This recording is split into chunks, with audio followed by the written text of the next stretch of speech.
राधे राधे। राधा रानी की कृपा आप सब पर बनी रहे। ओम नमो भगवते वासुदेवाय नमः। आज हम माघ मास का 25वां अध्याय सुनेंगे, तो चलिए हम अपना अध्याय शुरू करते हैं। वशिष्ठ जी कहने लगे कि हे राजा दिलीप, बहुत से जन समूह सहित अछोत सरोवर में स्नान करके सुखपूर्वक मोक्ष को प्राप्त हो गए। तब लोमेश जी कहने लगे, संसार रूपी इस तीर्थ राजा को सब श्रद्धा पूर्वक देखो। यहाँ पर 33 करोड़ देवता आकर आनंद पूर्वक रहते हैं। यह अक्षय वट है जिनकी जड़ें पाताल तक गई हैं और मार्कंडेय ऋषि प्रलय के समय भगवान इसी अक्षय वट का आश्रय लेते हैं। यही शिव जी की प्रिय भगवती भगीरथी है जिसकी सिद्ध लोग सेवा करते हैं। यह गंगा स्वर्ग के हेतु पताका है, इसका जल पीकर मनुष्य मुक्त हो जाते हैं। हे मुनि, सभी प्राणी इस नदी को यमुना से मिली हुई पाते हैं। इसका संगम बड़े पुण्य से प्राप्त होता है। इसके स्नान से जन्म मृत्यु रूपी दावानल से कोई नहीं तपता है, परंतु ज्ञान प्राप्त करके मुक्त हो जाता है। यहाँ पर स्नान करने से सभी प्राणी बिना ज्ञान के भी मुक्त हो जाते हैं। इसीलिए ब्रह्मा जी ने यहाँ यज्ञ करने की इच्छा की थी।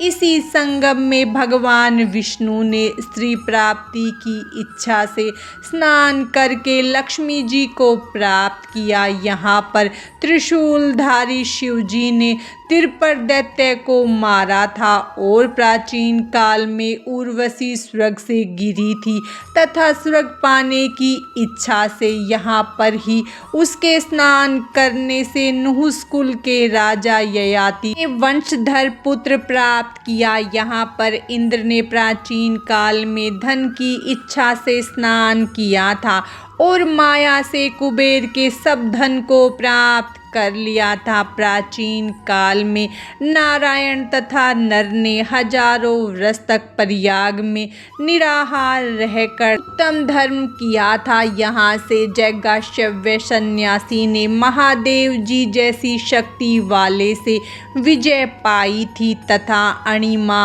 आदि योग से अति दुर्लभ ऐश्वर्य प्राप्त किए थे।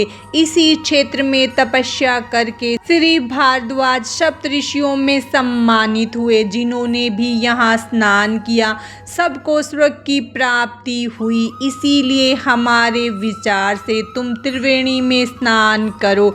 इस स्नान से पहले किए हुए तुम्हारे सब पाप नष्ट हो जाएंगे और संपूर्ण वैभव को प्राप्त हो जाओगे। ऋषि के इस प्रकार के सत्य वचन सुनकर सभी त्रिवेणी में स्नान करने लग गए और उसी स्नान करने से सबकी पिशाचता नष्ट हो गई। शाप से विमुक्त होकर उन्होंने अपना शरीर धारण कर लिया। वेदनिधि ने अपनी संतान को देखकर प्रसन्नचित्त होकर लोमेश जी को संतुष्ट किया और कहा कि आपके अनुग्रह से ही श्राप से विमुक्ति हुई है। अब आप इन बालकों के योग्य धर्म को कहिए। लोमेश जी ने कहा कि इस युवा कुमार ने वेदों का अध्ययन समाप्त कर लिया है, इसीलिए इन कन्याओं के प्रीति पूर्वक कर कमलों को ग्रहण करे। तब लोमेश जी तथा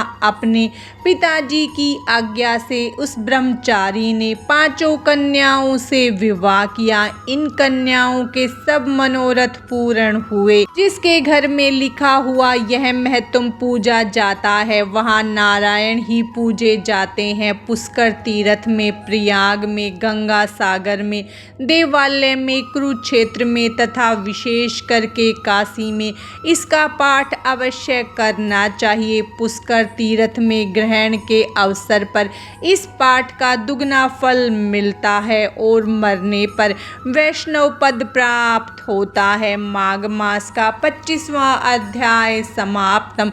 भगवान श्री हरि विष्णु और माता लक्ष्मी की कृपा आप सब पर सदा बनी रहे। राधे राधे।